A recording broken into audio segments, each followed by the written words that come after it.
Hello there. My name's Mark, aka the Canadian Jedi, and this is episode 114 of Holocron Chronicles. I am joined, as always, by my trusty co-pilot through the stars, Charlie Curtin. Charlie, how you doing today? Vroom, vroom. I'm co-piloting it. Beep, beep. And it'll even back up. Boop, boop, boop. Yeah, we're good. Very we are good. Thank you. Yes, excellent. It's the best I could do. Well, I know I can't compete with your new outgoing, your incoming co-host on your new adventures there. Yes, that's right. I do have to your side. I do have my CH-1P chip droid here next to me. He's ready for action and sass.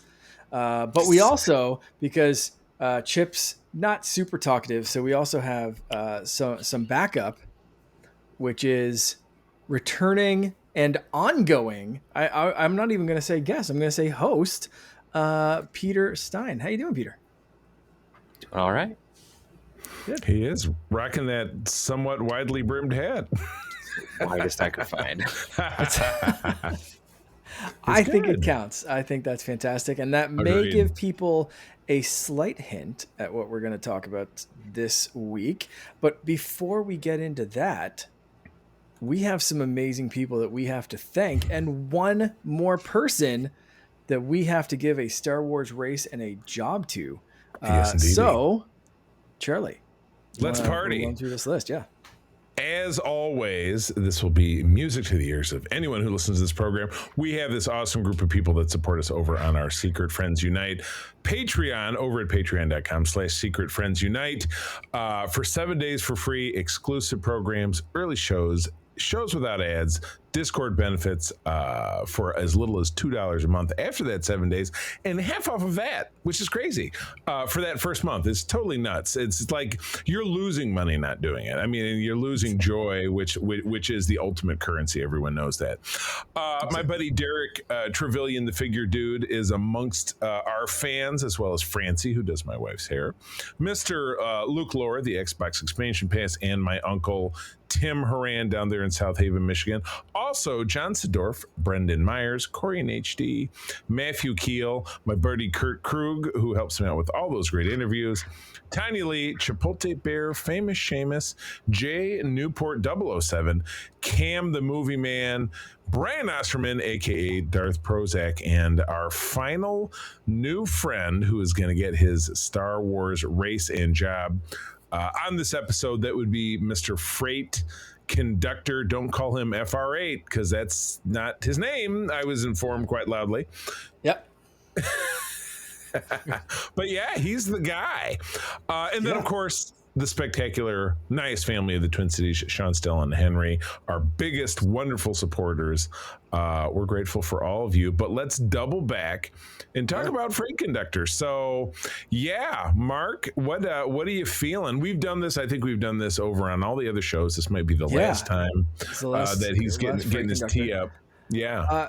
So, I mean, I think you kind of hit the nail on the head.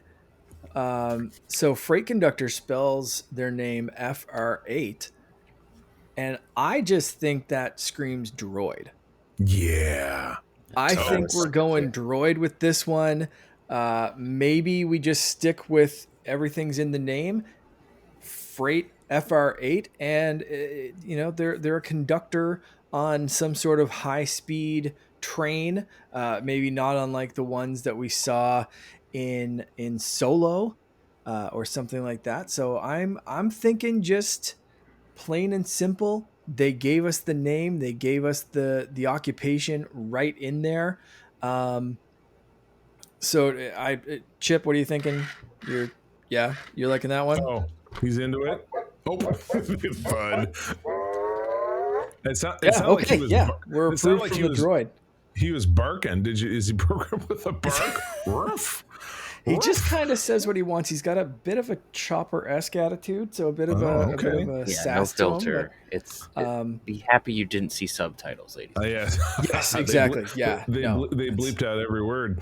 God, Peter, I'm stumped. I might have to throw you under the bus and make you go first. Oh, that's fine. Because I don't know what to do with him. I would tend to agree with Mark actually for the droid part, but probably because I've been seeing it a bit, but I'm gonna say for droid, you are a commando droid from the Separatist Army who has found new life as a co-pilot on a freighter, similar Ooh. to A Dash freighter. Rendars from Shadows of the Okay. Empire. Oh, I like it. nice. I love that. YT, What's that? 800?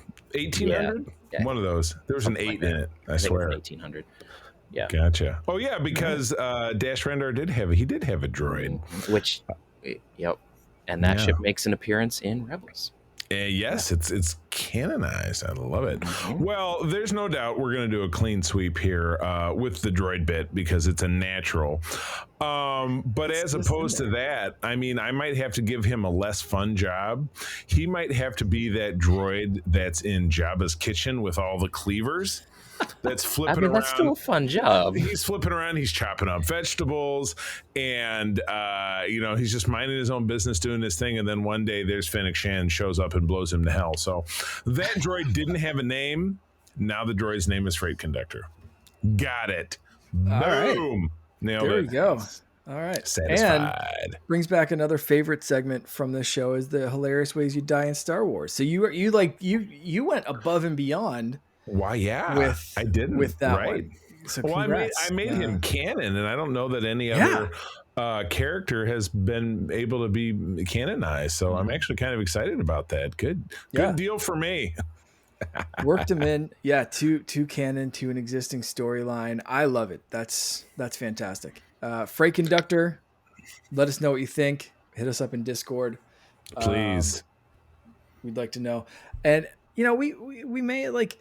Now that you're saying like droid and like different jobs and stuff, I'm thinking like, is this like a battle droid or something? Like Peter, you were saying that, like I'm thinking an assassin droid that just rolls through everyone, like a freight train. They gave him that nickname because he's just like, he's the one that just clears the hallway kind of thing. You know what I mean? He's Michael Duncan Clark of droids. Just yes, there we go. There we go. So lots of options in the droid world, but I'd love to hear what Freight Conductor would prefer as a job. A little bit more action paced, or a little bit more just like, you know what? I like the chances of not being blown up in some of these other jobs. So we'll see.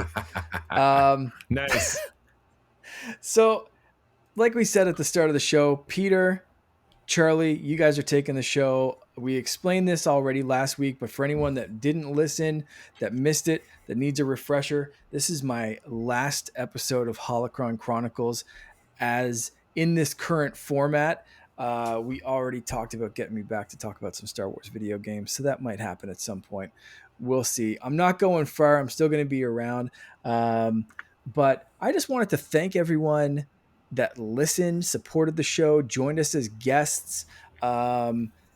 This has been a super fun 114 episodes, and I've loved learning more about everyone in the Star Wars community and people's introductions and Star Wars stories. And like I said a couple of seconds ago, weird little things like fun, hilarious ways that people would die in Star Wars. So it's been quite fun. It's been quite the ride. So I can't wait to see where you two take the show. I know you already have some ideas, some notes. I hope people will tune in 2 weeks. You're going right into it. Right into it. Yep, we're kicking off. I'll give a little tease. There is a gentleman that we know as, and I sound like it's a Trump speech. I'm sorry. There's a gentleman we know as George Lucas. He's the best one. And lots of people are saying that. You said that as he said that name. That was kind of perfect. But Peter and I actually decided. No, Chopper, come on now. Come on, Chipper. I didn't even press the remote's over there. Before I was pressing he just had to pipe in. That's some Chucky shit right there. You better make sure you lock it up before you go to bed and be saying over here. Yeah, he's fine. I don't think you can make it up the stairs. We're taking the 5 films that have been directed by George Lucas. Now, of course, I take that back. We're taking the films directed by George Lucas, which is 3. And then the other two that make up the original trilogy. So, but we're tackling, first time I've ever watched it, I believe it's first time Peter's ever watched it, THX 1138. Never watched it. Cool. But that was his student film, was later made into a movie with Robert Duvall in the early 70s.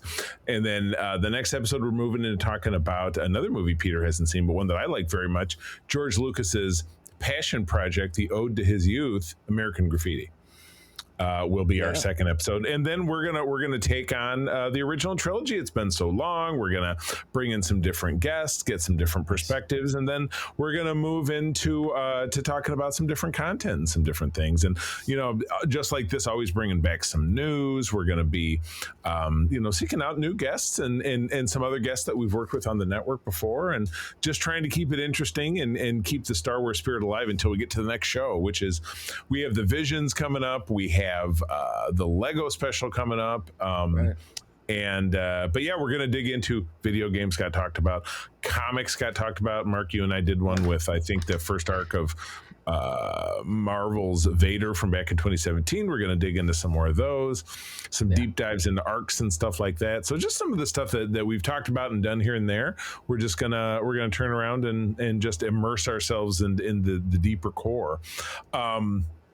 And I was saying this on SFU when we were recording the other day.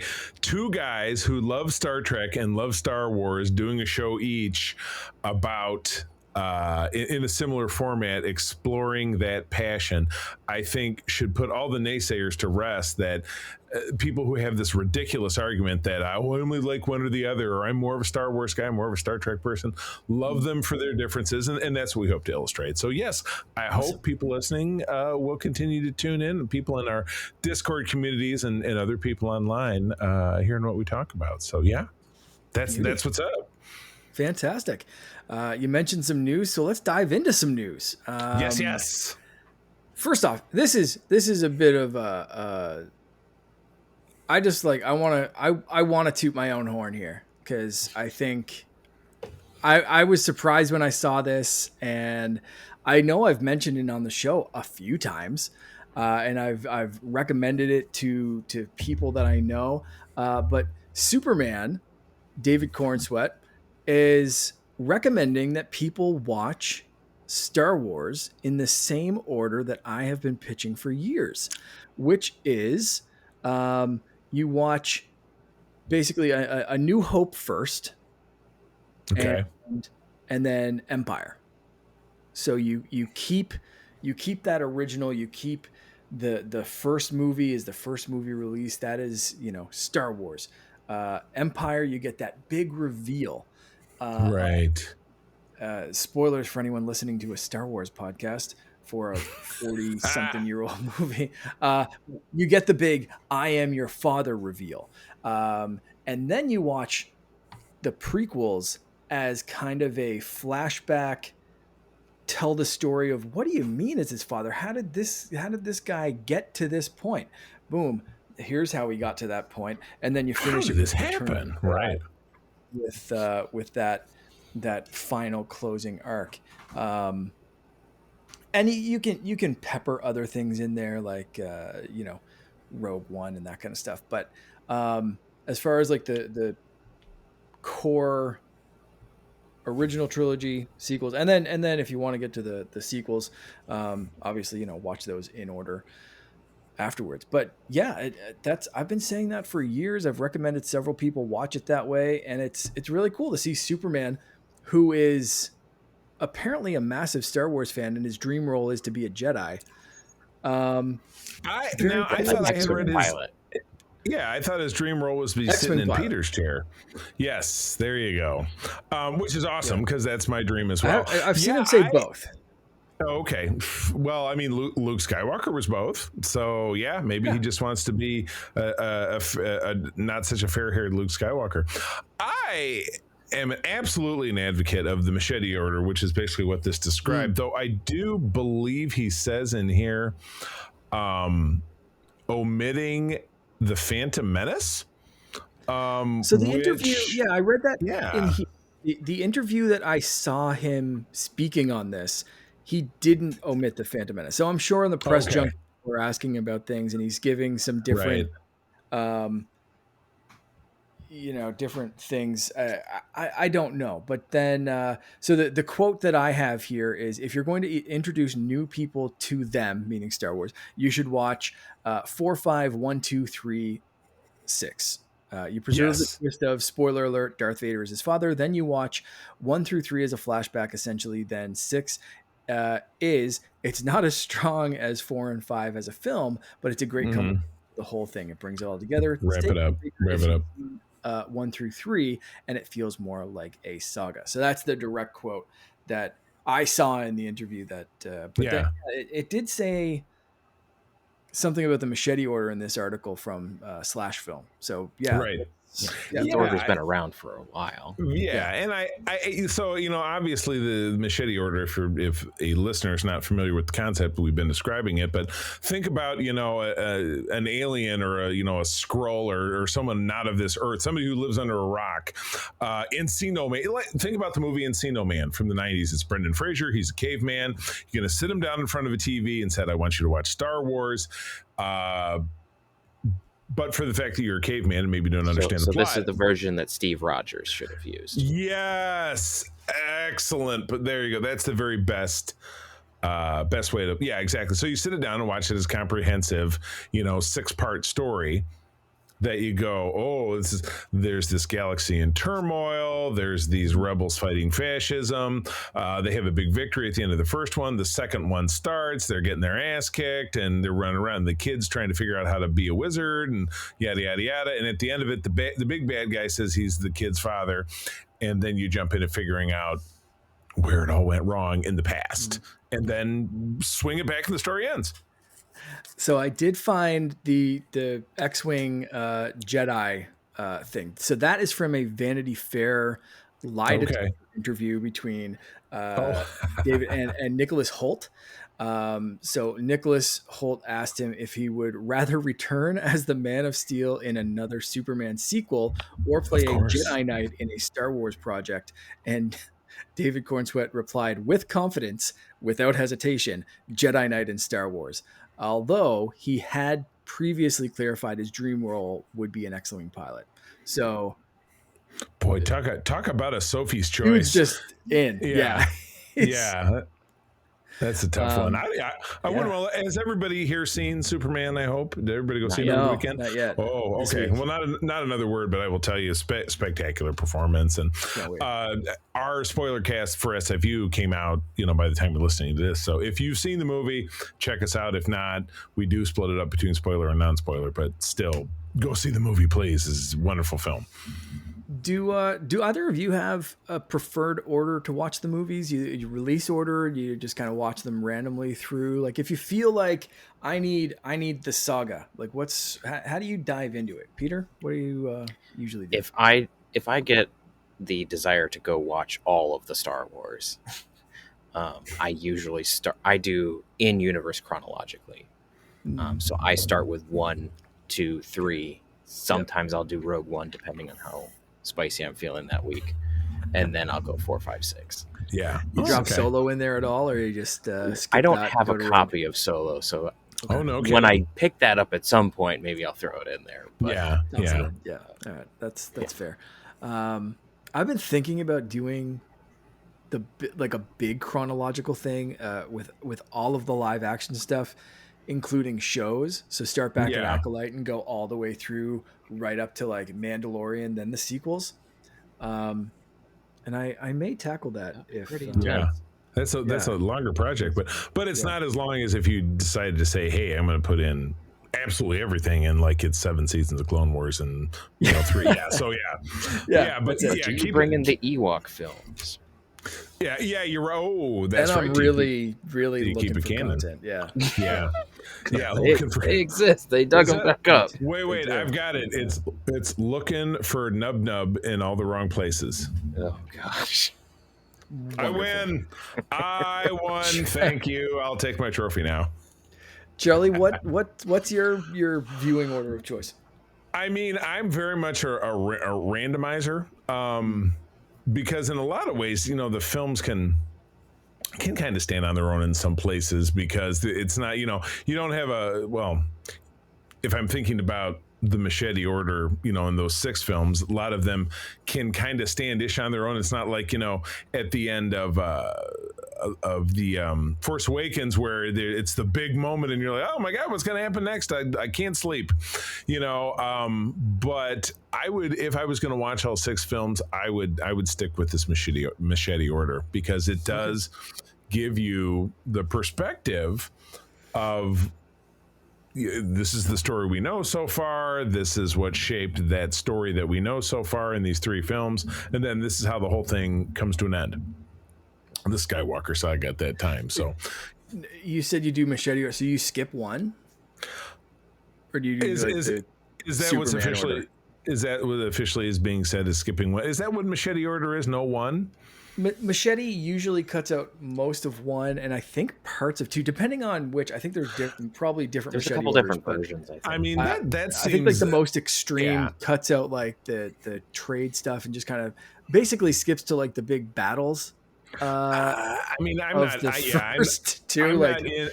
not into that kind of super cut editing. I mean, I'm talking about, I sounds like someone who doesn't appreciate the shenanigans that happened that caused the Empire to come about. Right, exactly.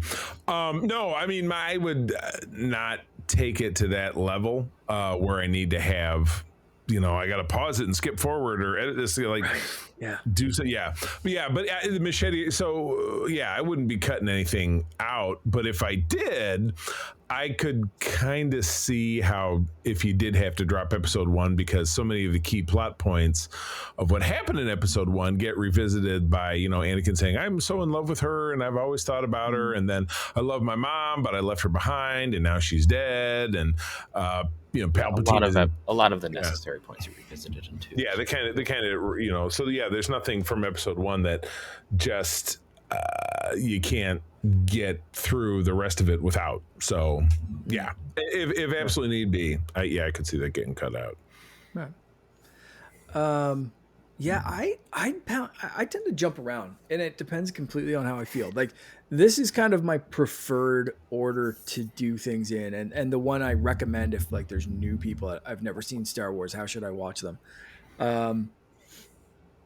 But it completely depends on my mood. Sometimes I will feel like release order. Sometimes, like I said with, you know, Peter, I've wanted to do, and I have done that chronological thing, and I have this kind of pull to do that big chronological live action stuff, at least.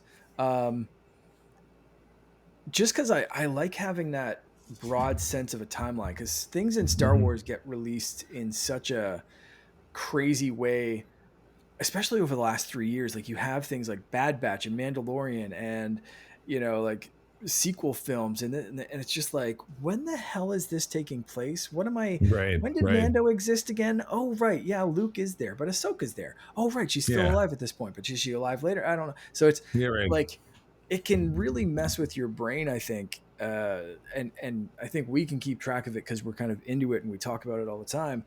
Right. So if someone like me can be like, what timeline is this again? Like, I think a casual person might benefit from that kind of like, let's watch it in chronological order and see like the broad spectrum of what the hell's going on in this galaxy. So it's I don't think there's any wrong answer. So I'd love to hear it again. Like, about it. People as in long as you're watching it and enjoying it, that's really where it's at. Yeah, I'd love to hear people in Discord. Let us know what's your favorite watch order. How do you do this? That'd be some great talking points. And complete chaos, and you watch it backwards. Oh my God, watch it backwards. Do that. That's like back in the 80s, the people that would spin the record album backwards and with the devil messages, you know, Judas Priest. Yeah. Oh no, let's not do that. So if you just watch them in reverse order, that's one thing. But if you actually watch them like in reverse, like Anakin revives a full village of Tusken Raiders, like I think that's like, there's some really fun bits of like you would skip to the very end and then hit your reverse button and then just watch it without sound. It would just go backwards like in little, oh my God. Oh my God. someone with way too much time on their hands can make that happen, and I want Please. a copy. Please send it to me. They would call that the Bizarro cut, like The- Do you Bizarro ever want to Superman. feel like the timeless wills? Now you can. Yeah, right.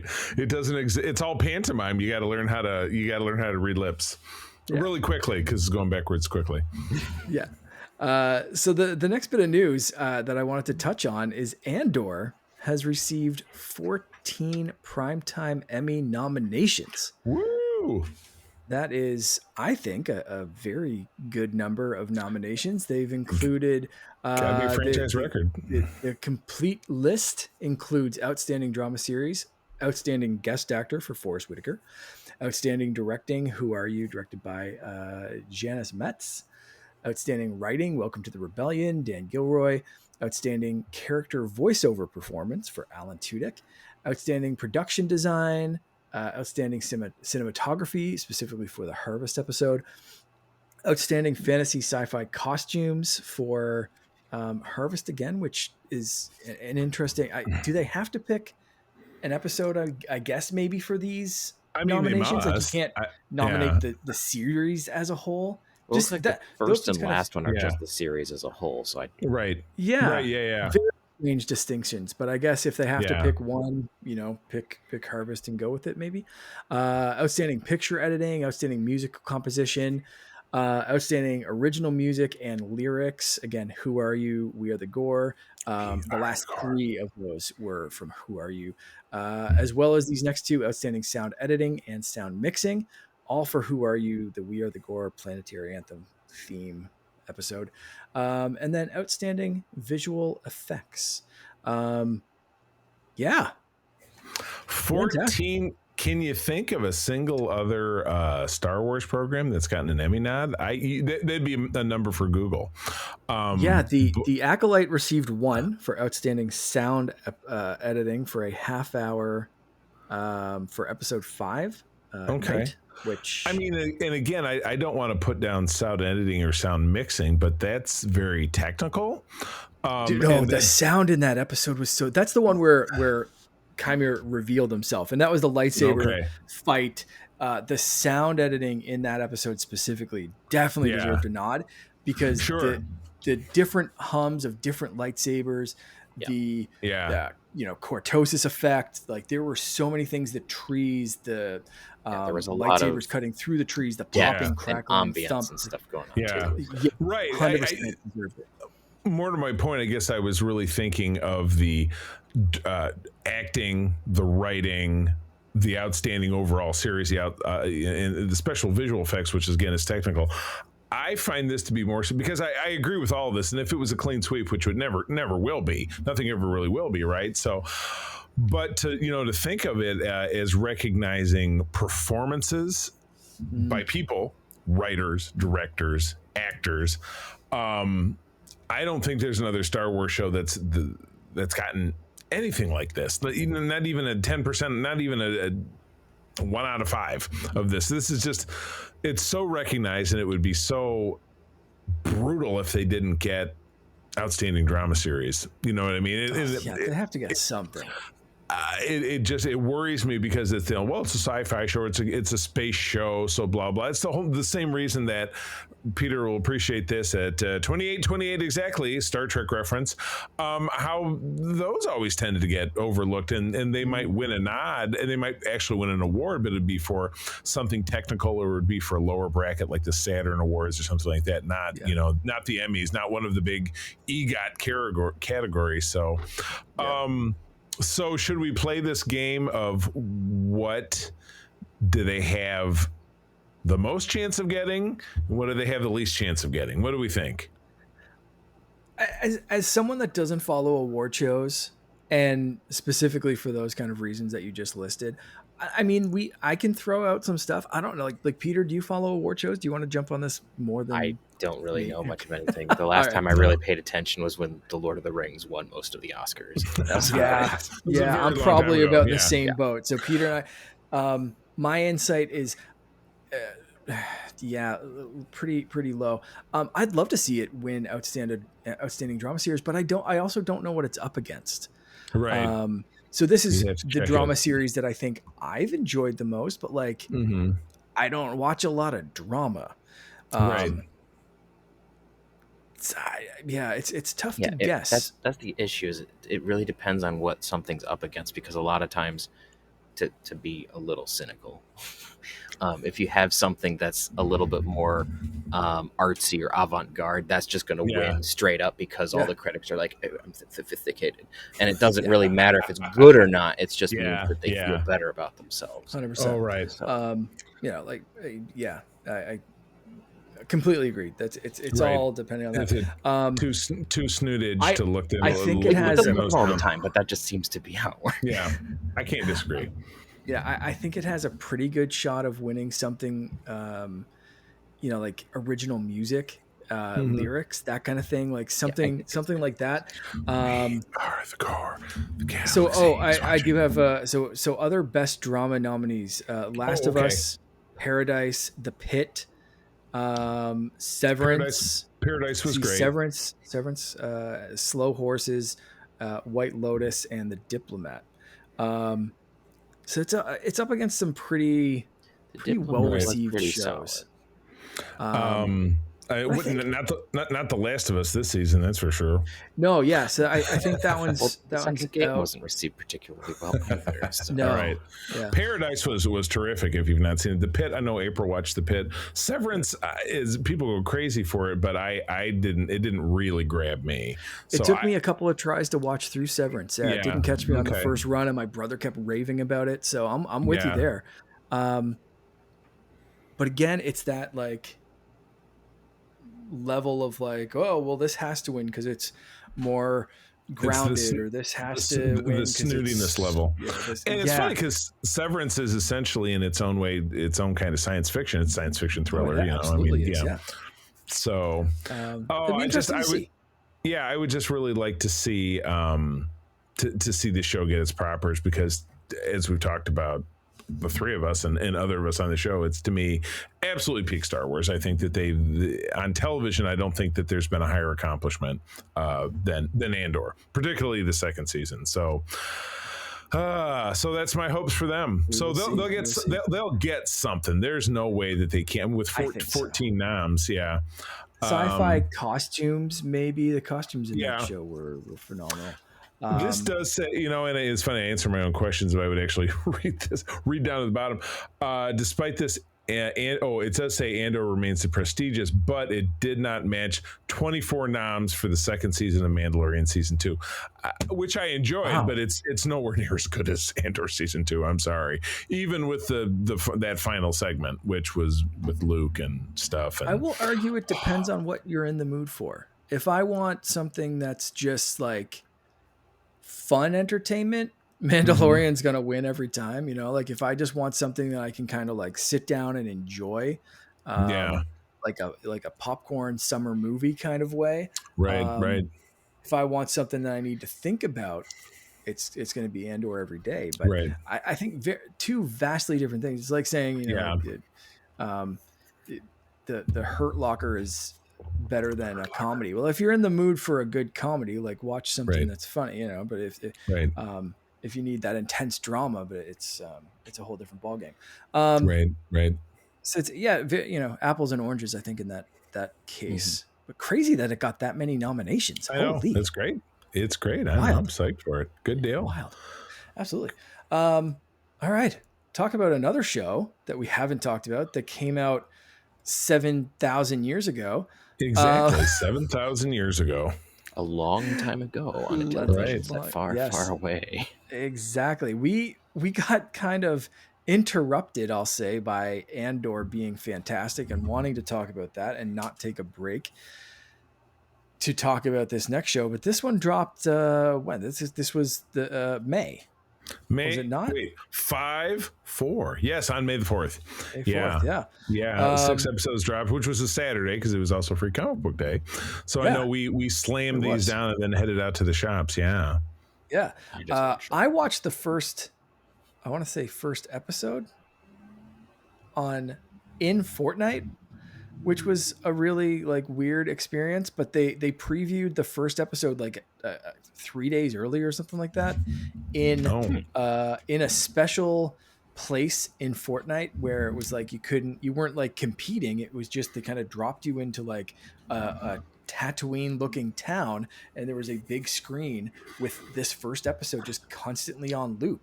So I watched this and then had to just wait a few days for the that's other weird. five That's kind of episodes neat. to drop. Super weird. We also got to Yeah, play with lightsabers and blasters if you wanted to. There were stormtroopers walking all around, or you could just kind of sit and focus on the screen, whatever you wanted to do. yeah, So really weird, like marketing for this yeah. one, and way to drop that a little early. But I mean, It is an Disney interesting choice. Yeah, bought a big stake into Fortnite. They do a lot of crossovers, and the crossover right. season with Fortnite and Star Wars was, I think, either happening or just about to happen at that point. So it made sense at the time. But going back to watch them for this recording Yeah, and like watch them all at once, I was like, oh yeah, I remember watching this in a very different way than the right. usual Disney Plus kind of shit. That would be Uh, so bizarre. Yeah, to watch them yeah. within a video game. Yeah. So how do we want to do these? Break them up 3 by 3 and kind of go Yeah. through the first Yeah. overarching I'll bit. just I'll blast through these summaries and we'll do it that way. So yeah, split into 2 arcs, 6 episodes of between 14 and 17 minutes each, because I was looking to make sure that I would have time after work to get all these in. But yeah, so the first 3 episodes deal with our favorite pale-skinned anorexic Sithish assassin, Asajj Ventress. You could call her Curly if you wanted to, because she's got no hair. She does So that now. is, yeah. Oh, that's right. You're She's not right. the bald harpy anymore. She's had She hair since Clone Wars season 7. she's blasting out Absolutely correct. that very new wave kind of "Don't you want me, baby?" What was the name? What was the name of that group? You know, she had the hair like that girl. It's very 80s, very new wave, very Brit. But anyway, first segment is called "A Way Forward," and I believe we have different directors for the same writer. So Saul Ruiz directing the first segment.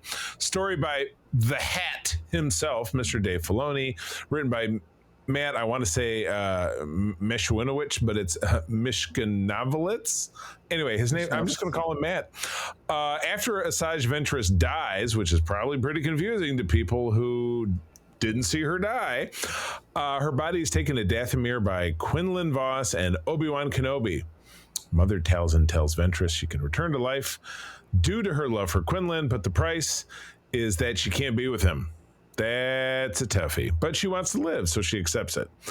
Flash forward a couple of years, she is reluctantly helping a young Jedi while she's working in a dead-end job, working as a waitress in a hotel bar. You see, it's that song. Peter doesn't know it, but Google I know it. the song. I just don't know Okay, the name of the fine. band.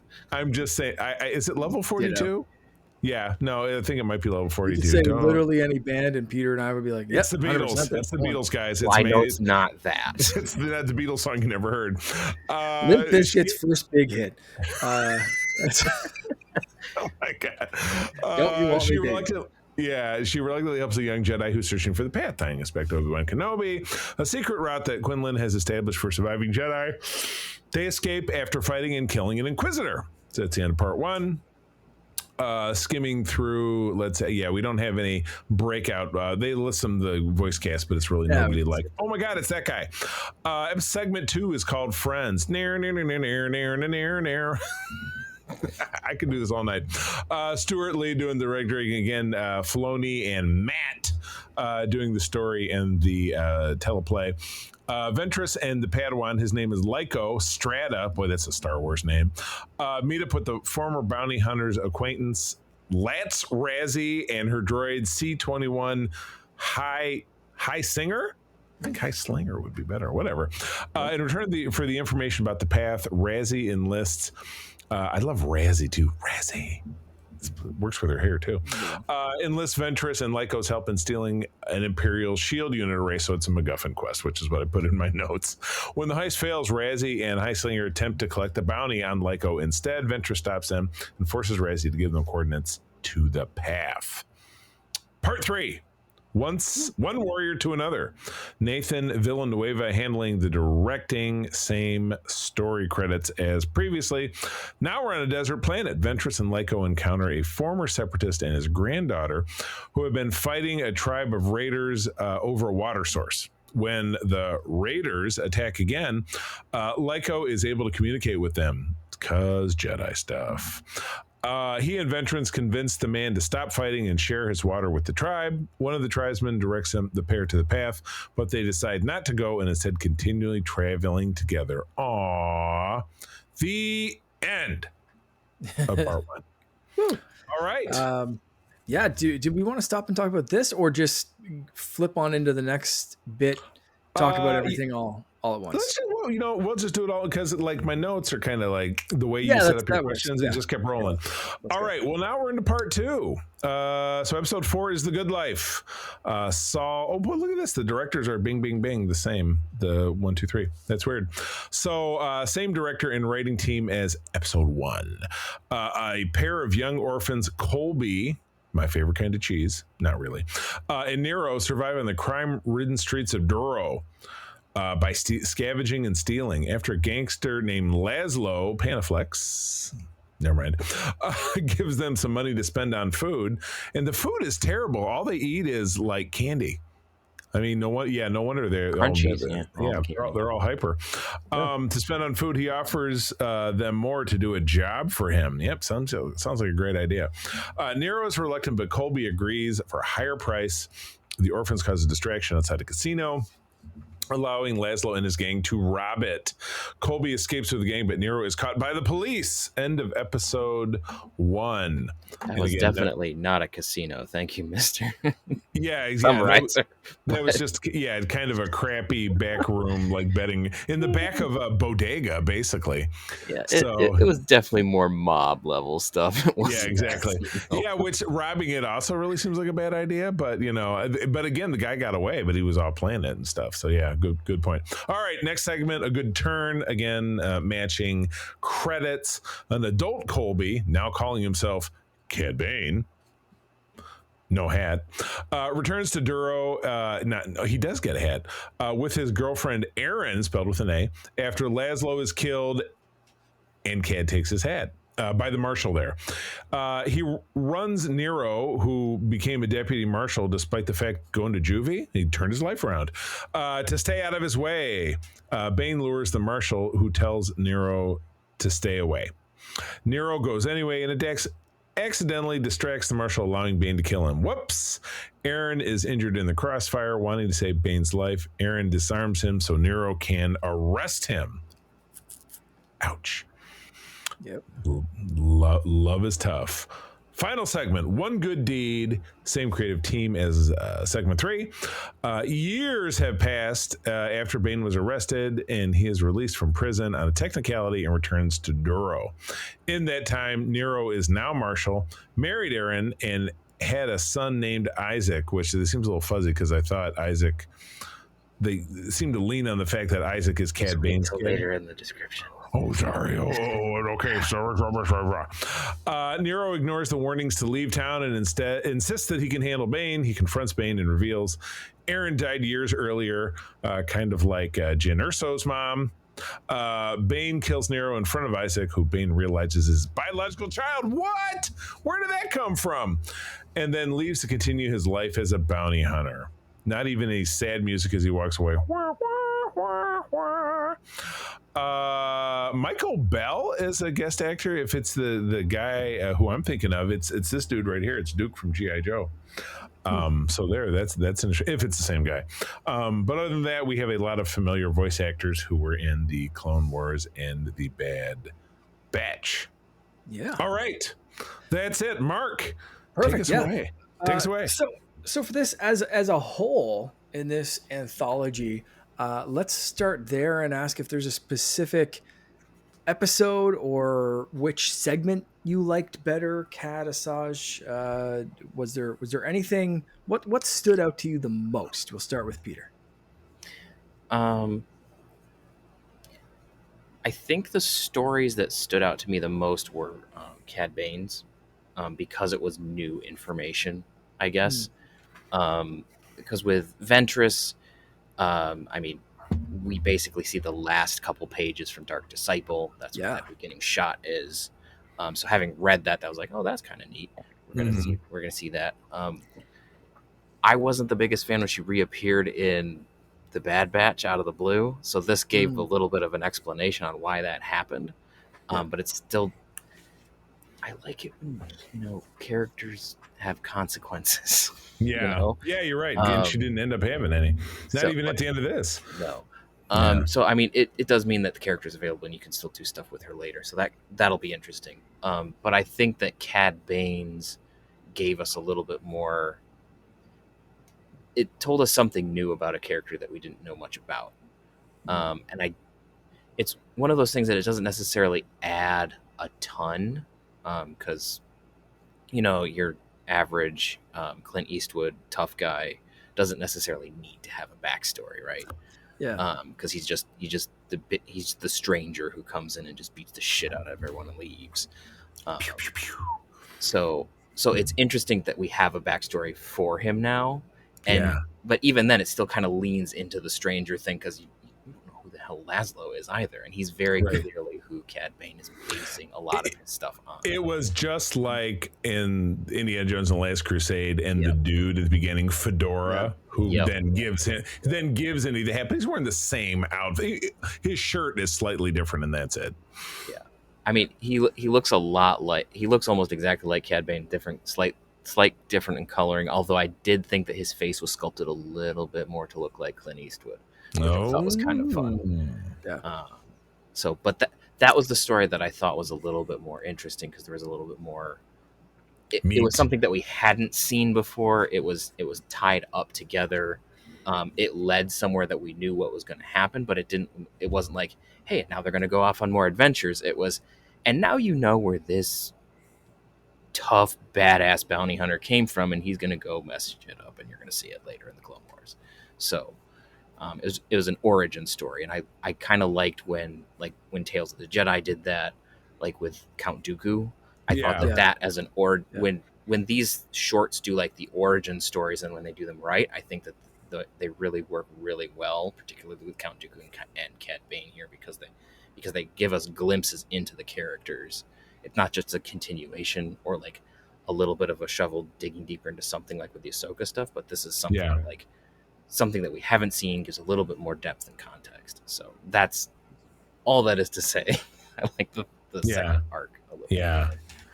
Charlie, what about you? I'm going to flip the script, and it's funny. I'm kind of two minds about this because I liked the first segment of Ventress's story, but I didn't really like it beyond that. But it's kind of a toss up because I thought it kind of quickly devolved into like some pretty regular cliche-esque kind of stuff. But I really loved her Lazarus Pit moment and how she had to make this big decision. And it was great to see Obi-Wan for a second. I don't think he said anything, but again, it's a double-edged sword because the Dark Disciple. I never read. I'm really bad at reading books. I was aware of what happened in it, but I didn't read it. Your average viewer probably didn't read it. Somebody going into this probably looked at that and said, "What the hell's going on?" But that is quickly overridden by the fact that she, has to make this horrible life-altering decision just to be alive, and then. I wrote Wikipedia is your pal if you don't know what's going on, because you can quickly read a summary. It's like, it's no big deal. But I thought, that Quinlan's heartbreak was really palpable. And even if you didn't necessarily know what the hell was going on, it's not too hard because so many of us watching this are adults and we can kind of intuit what's happening. But I enjoyed the rest of the segment. I loved seeing her finally break out of her shell and chop up a bunch of stormtroopers. That's always one of my favorites. I like tying it back to the path, which is a part I really enjoyed about Obi-Wan. And then the saber battle she has with this Inquisitor, who we never learn anything more about, which is totally fine, really kicks ass. Unfortunately, from there, I just feel like the other two segments of this arc were kind of paint by numbers.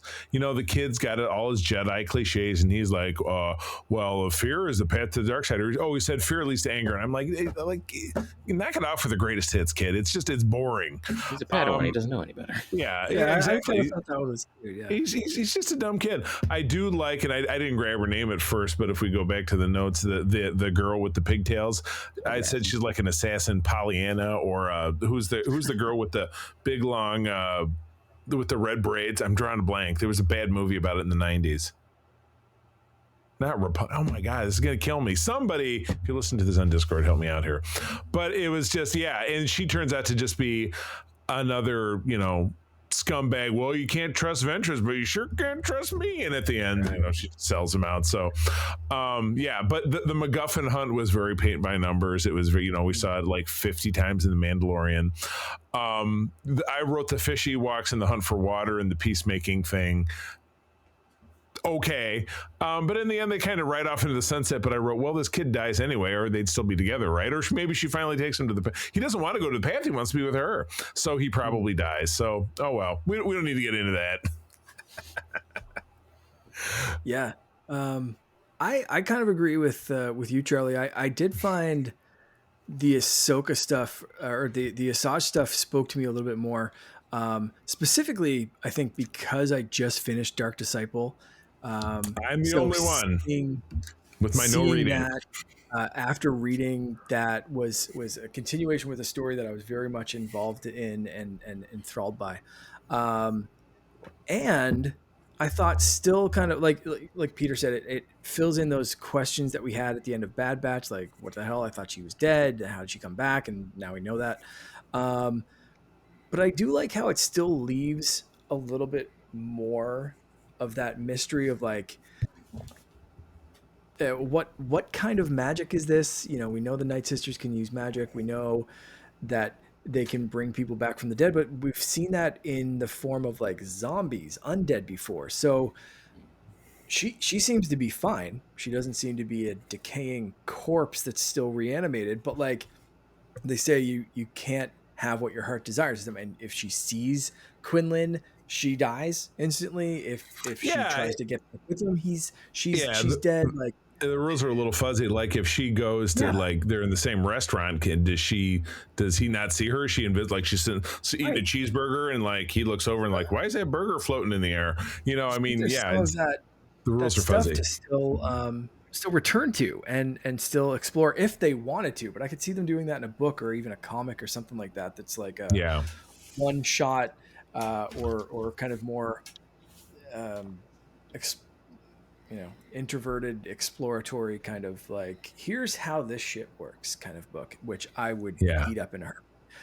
So I like that it left me with some of those questions, gave Ventress the yellow saber. I like that, like protector, consular kind of saber. Interesting choice there. And again, like, New Order 66 survivor that you think you see this kid and you're like, how did this idiot survive? And then a couple minutes later, they have a badass lightsaber fight with a new Inquisitor. I just got a set of those Govi lights for behind my TV that like light up with scenes and stuff. Lightsaber battles are always great. This was no exception. For lights in the room, that was a great fight scene. But like the double stab in the back from this kid, and then like seeing him kind of like scale up the wall and keep up with Ventress, as like, oh, okay, it's this like kid might not be as dumb as he looks.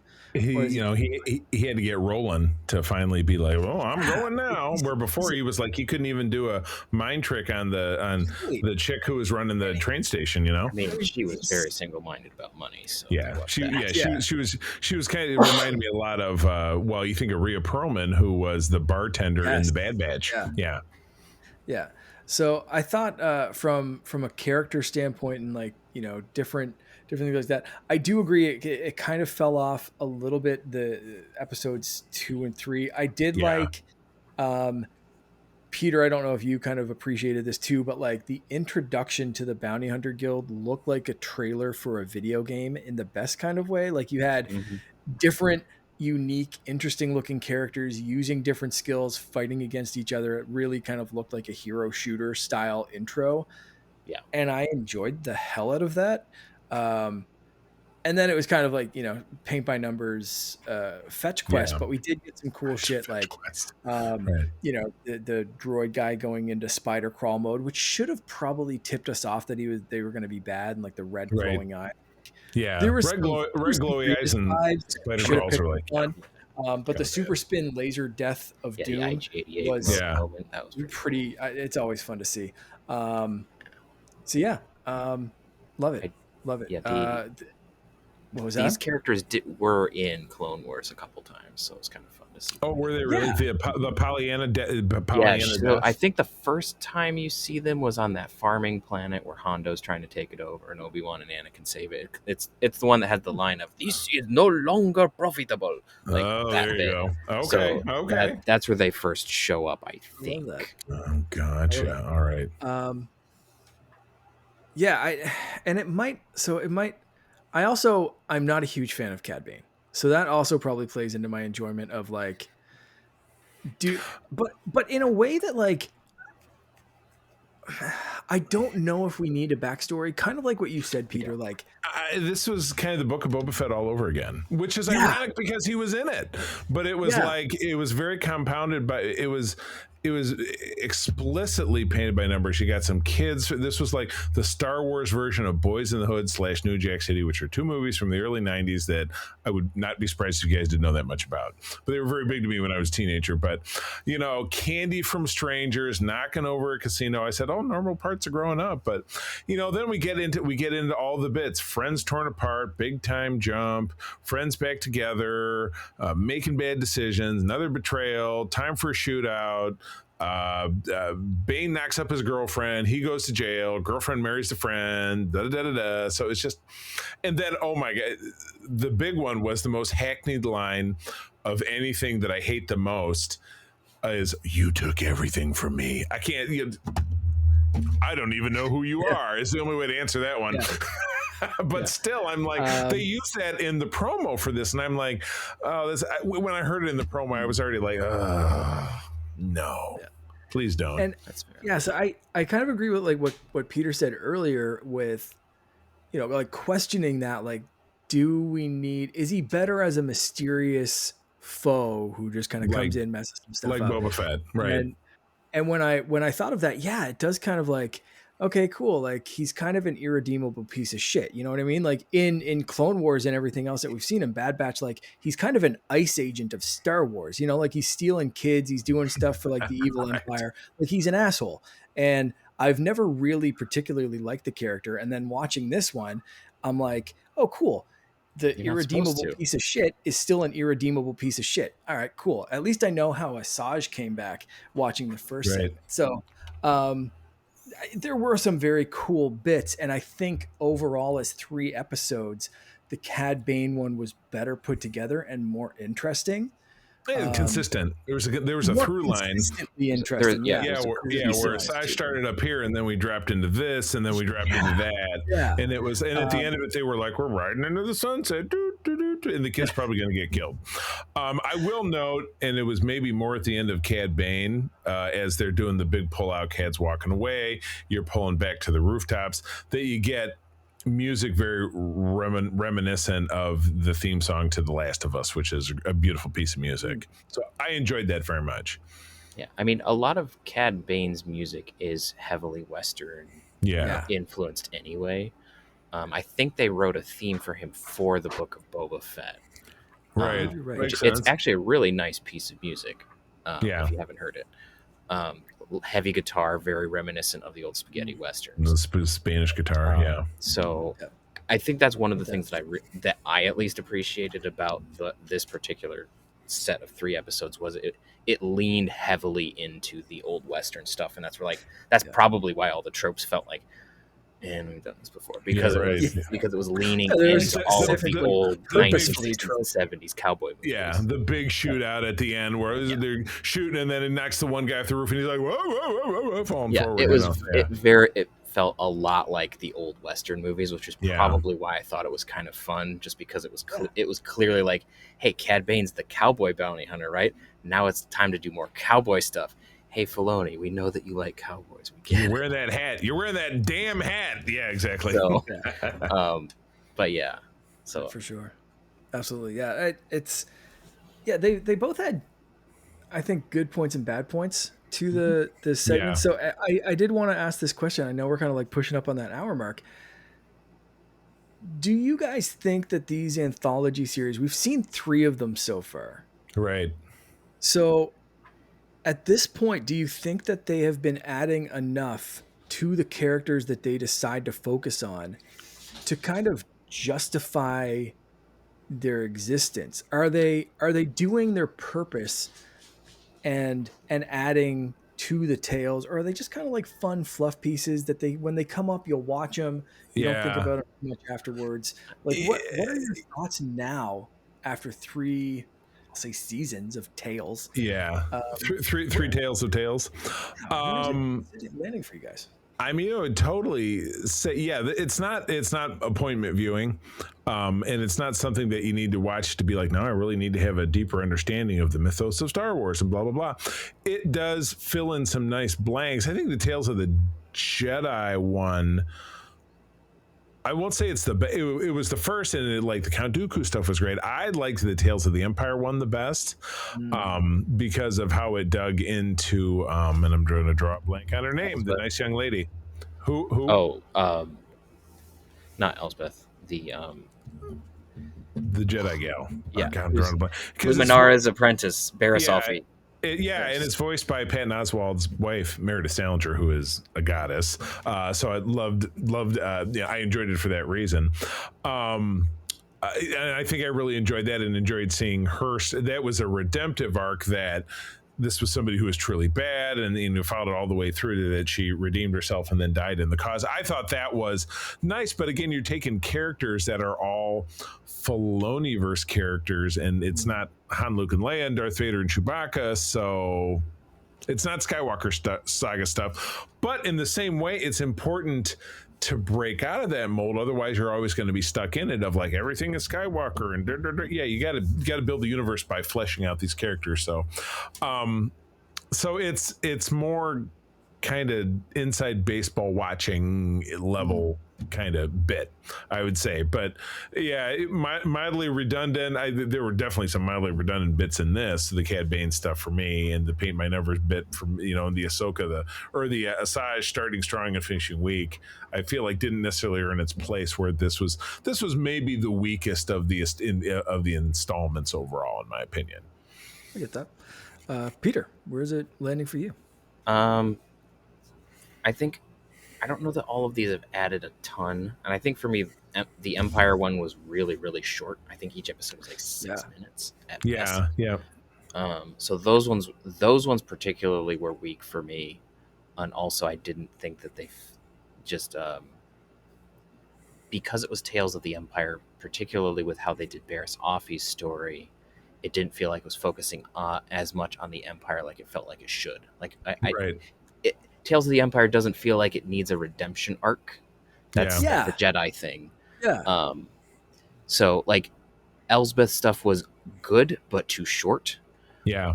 Especially with like she really knows Thrawn and she really has a connection to him. You barely showed it. You need to do a little bit more. Right. So I think that out of everything that they've done, the Count Dooku stuff is the strongest, partially because that character has so much to him and he's such a pivotal part in the saga as a whole, because he's the linchpin for the Clone Wars. Right. It was, I thought, really, really helped me understand the prequels. Yeah. Mm-hmm. With a timeline given to everything. I don't think up until this point I realized how close to everything like Dooku fell, and how Right. much that integrated into like the I didn't- story that we're so familiar with, and it was just kind of on the back, like the It was sidelines in the happening at the background same a time little as bit. episode Like, one. that's Yeah. right. Like so like I think I didn't, when I saw episode 2 the very first time, based on the math, I had figured out that Cypher Diaz and all that had to happen around that time, but Right. I didn't know how that worked. Yeah. So, and I thought that Dooku had left the Order before that Yeah, me because too. they never gave you a timeline. So that was Right. really cool that they gave you how close it was and how much Palpatine shenanigans and machinations are all just like, okay, it's go time, it's happening now. Yeah. Yeah. So I think Tales of the Jedi does a really, really good, and I guess that's why they did Tales of the Empire as a redemption, because Tales of the Jedi has a fall. So I Right. guess that's why they did that. But I think that that's like the strongest story arc that they have because it Mm. dealt with such strong themes and dealt with such an integral part of the Star Wars story. This is interesting, and like there's bits about Asajj that we've seen before and learn about her, and that's kind of cool. And then Cad Bane, like I like the character, and I think I've said it on this podcast before. I said it a couple of places before. Is I like it when villains are villains, and that's it. Mhm. Yeah. Um, Yeah. They don't I have remember to you saying that on the show. yeah, also make them they great. don't Yeah. have to have like, oh, I don't need to know that Palpatine was an orphan back in the Yeah. day, and he Yeah. was so sad, Yeah. and that's why he became Yeah. evil. No, he's just a Right. jackass the whole time. Yeah. And Right. so we Always kind of bad. see that with Cad Bane. Like he's kind of innocent early on, but then you see like those stirrings, and you see like that darker side, and that just takes full blossom later on. Yeah. So like Yeah. I It leads into appreciate it. that, Yeah. but as a storytelling aspect, where it's like Yeah. sometimes a bad guy, especially for storytelling purposes, sometimes a bad guy is just a bad guy. Sometimes That's it. a cake is just a cake. It's very Freudian. Yeah. Yeah. Like date of the cake. Yeah. Yeah. Yeah, I completely I think you guys nailed a few points that I kind of feel myself. Like it's nice, and there have been varying degrees of success in the Tales series of telling different stories, but they're all interesting. But I think it's pretty like a lot of it's like inside baseball. A lot of it's I think made for people like us who like Yeah. want to know what the third diner over in the 3-second scene in this episode. Like I want to know what they had for breakfast, and like What this was is the kind of Tuesday that. special? Yeah. You know what I Yeah. mean? Like it's a lot of that stuff, and sometimes it'll tie into something a little bit deeper, but otherwise it's kind of a fun little window. I Yeah. don't think if they were like, hey, this is the last Tales thing that we're doing, we're not doing anymore, like I don't think I would be upset over that. I wouldn't be like, Yeah. but you need to tell tales of The droids. whatever. Yeah. Tales of the And droids would be next, or Tales of the Let's bring Wookiees back or the old some shit. droids animated, but now different. so that's the next thing I wanna ask and kind of leave this on is what Tales series would you like next? Are there any particular theme or characters you would have it follow? We did get one of these in Discord. While you guys Yes. think about this, I will read. Jax the Knight wrote in and said, I would like to see some Tales from the Outer Rim, and it being focused on characters like Dexter Jexter or some of the clones that left their platoons to start new lives. I think that would be interesting as hell. Yes. That could be Good pretty stuff. interesting. No doubt Um, about it. Well, yeah. my answer is super obvious. I mean, my heart always lies in the cockpit of an X-wing. Mark knows that. Peter's sitting in one. So if you want to call it the Tales of the Starfighter or the Tales of Rogue Squadron or something, I'd like to see something really nitty gritty about what it takes to become a fighter pilot and what sacrifices they have to make and kind of what that looks like. I'm not exactly sure how you would put it all together, but you know what? They'd figure it out. The problem is that these tend to spin off of existing characters. So how would you do would this be like, well, Wedge Antilles was kind of a part of Rebels, so are they gonna do something could they do something a little bit more entrenched in the Rebels series and time frame and everything? So I guess that'd be my question. Yeah. Hmm.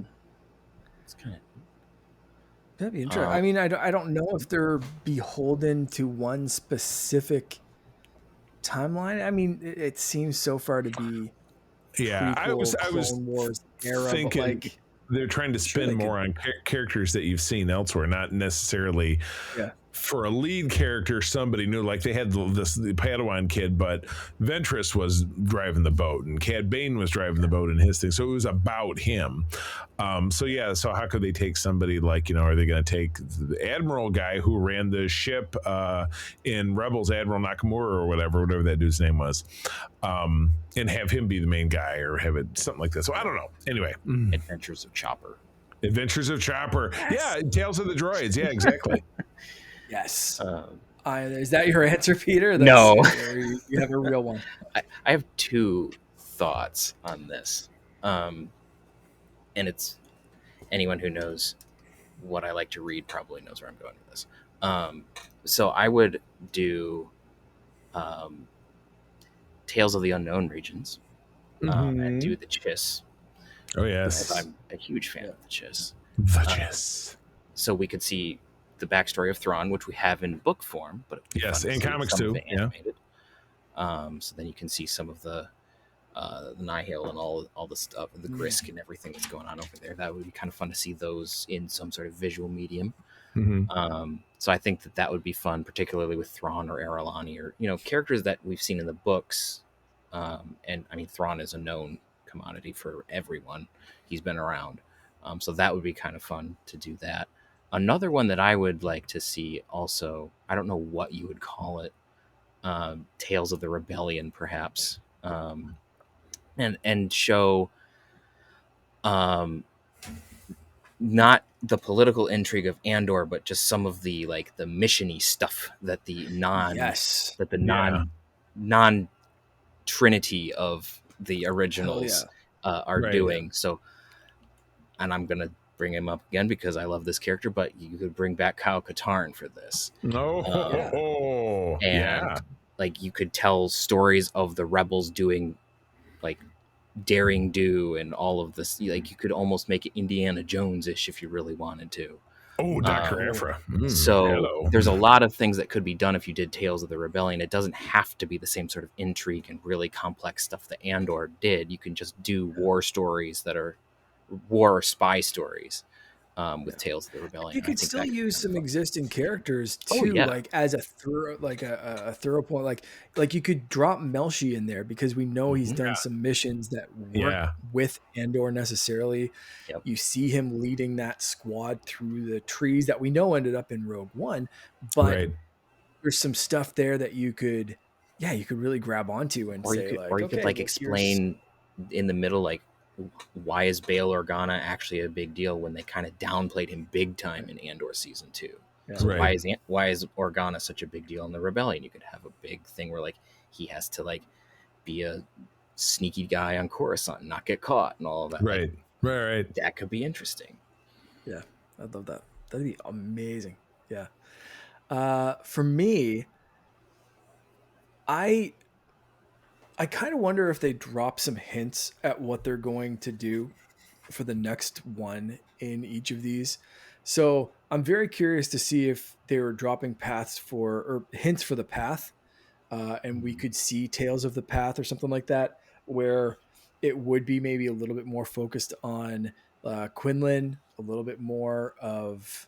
I mean, I'd love to see Cal Kestis be brought into another medium aside from video games. So I think seeing that develop and how a few different Jedi were working on a few different versions of the path, but I think there'd be a really interesting way to converge those and kind of have Quinlan meet Cal and be like, I have a location, I have a method, let's work together. I think that'd be I'm trying to think of there's a few others that I would love to see. I don't know exactly how to what to name it, but basically I want to see some more of exactly what Charlie kind of you mentioned before in a kind of way. So far we've gotten stuff that are away from the Holy Trinity, Luke, Leia, Han. I'd love to see Tales of the fallout of the Empire or whatever, Tales of the New Republic, maybe. I don't know how you want it, but what are they doing at that point? I want to see some more stuff like in Battlefront 2 with Luke Oh going and yeah, doing good and right. just like that kind of stuff. But I think you could do an interesting one there where Luke's doing some stuff kind of in the post original trilogy world, but then tie that back to something in High Republic, Old Republic, that you Yeah. have that kind of like Jedi who, what do they call it in the High Republic stuff when the Jedi kind of go on their own Oh, they're on way? their questy Wayfinders, quest whatever it thing. is. Yeah, that kind of stuff. Wayfinder. Or they're oh, I don't Wayfinder. know. It's not a wayfinder. No, it's Yeah. you're gonna kill me now. I can't remember. But yeah, I can't there's a remember. title for it where they Anyway, that basically that kind of they go on concept. walkabout like like in the Australian outback Yeah, going that walk kind like of Crocodile concept of Dundee. like Yeah, following the Force. Tales of the Force might be a good way to do that one, and just kind of like someone who follows the Force to do good in the yeah, galaxy through their own methods and what that means. And it doesn't matter if you're helping someone who like Luke in Battlefront is a great example. Like he's helping someone who's in the Empire, and he's like, what does this mean? Like, how do we walk away from this? There's some great right, interactions in right. that I think if you're not a video game fan, you didn't hunt down the cutscenes like Charlie. Sounds like you have. I'm the Um, hunter. I think there's some stuff there that we could see that could also enhance stuff from the Mandalorian. That is like, Hmm. oh, this is how Luke became that legend that made Moff Gideon shit his pants. You're Like, right. there's there's that kind of stuff, but we also can see the good that Luke's doing in the universe. So Yeah, yeah. I'd love to see that kind of stuff. And I again, yeah, Tales of the Force or Tales of the something, I don't know, Wayward Jedi. We already The got Tales book, of the Jedi. So I want to look the book of the midichlorian. Another one that came to mind was maybe doing a different version of Tales of the Empire that's a little bit yeah, longer. Yeah, And like for instance, a character that has appeared in live action at this point, and is probably going to appear more so in later stuff, but Gilad Pelion oh could yeah, be an interesting Xander character. Berkeley. Yeah, He could be an interesting character to delve into because that character is written in such a way that he is clearly not an evil character, but he believes in what he thinks the Empire stands for. So that would be a very interesting character to yeah, um, show. So I excellent. don't yeah. know what other I'd love character you that. would show in juxtaposition, but that would just be an Yeah, interesting thing. yeah. Cool. Yeah. Well, I'm sure you Good could deal. even go with like Saw, for kind of like someone Right. who thinks they're on the good side, but like we saw some stuff in, I mean, in Andor, we saw Rogue One, we saw Bad Batch. Like, He's Yeah, he very does some gray. really sometimes this is doing the right even in thing, and Fallen he is, Order, he does some pretty sketchy stuff. and in Fallen Order He's like too. Yeah, a gunmetal gray. He's so gray. Yeah, exactly. yeah. So like, I think that would be like Yeah, this. that would be This an guy interesting is saying he's juxtaposition. in the Yeah. Where it's rebellion, like but like he Pellion's is, Pellion's on the wrong side, but he's a better person. Saw's on the right Yeah. side, but he's terrible. yeah. I'd love to see that. You're just That would be, terrible. it would be so interesting to see. I think they could do some Yeah. really cool things with that. Wild. Love that juxtaposition. I think that's the best one to end it on, Peter. Thank you. Yeah. Um, Cool. fellas, we've gone a little bit long this episode. I appreciate you sharing all the thoughts with me on this Oh Tale yeah. series. This has been fantastic. And now it's the tale of Mark's departure. He's riding off into the sunset, but he's not. He's not jumping into a trash compactor. But yes, the show will go on. But Mark will return to us, and he'll return to co-op, and hopefully we'll have him on things related to Patreon. We'll have you on SFU. But for now, come back in 2 weeks if you listen to this to listen to Peter and I delve into THX 1138, which is George Lucas's first foray into film, in a format that is maybe not exactly the same as this, maybe not exactly the same as Code 47, which is the other show that Peter and I do, but perhaps a blending of the two. But we hope to have you back again. Mark, if people still want to engage with you, even if you're not podcasting anymore, where are you going to be at? Yeah, I'm still going to be doing stuff over on Instagram. Still planning on doing like 3D printing stuff, cosplay builds, all that kind of shenanigans, and the same kind of usual content that I'm doing. So you can follow me over there, mostly as Canardian_Jedi. Excellent. Peter, what about you? You can find me most of the time around the interwebs at Petrus Aquinas. I'm not terribly active, but I am active somewhat on our Discord. Yes. So that's kind of the main place you can find me. Discord is the jam to be. Well, in addition to be very active on our Secret Friends Unite Discord, you can find me on my big three for the socials, which would be Instagram, Threads, and Blue Sky as at the C3 TheCeeThree. But come on over to that Discord, fun, safe conversations about pop culture and geek life. If you don't find it when you're looking in Discord, if you know anything about Discord, please DM one of us somewhere and we will give you a link, and it's going to be that easy. But with that, we'll wrap up. We'll sunset Mark's time as a host by saying, may the force be with you. And as I always like to say, sharing is caring. Keep on trucking. May the force be with you. Thanks, everyone.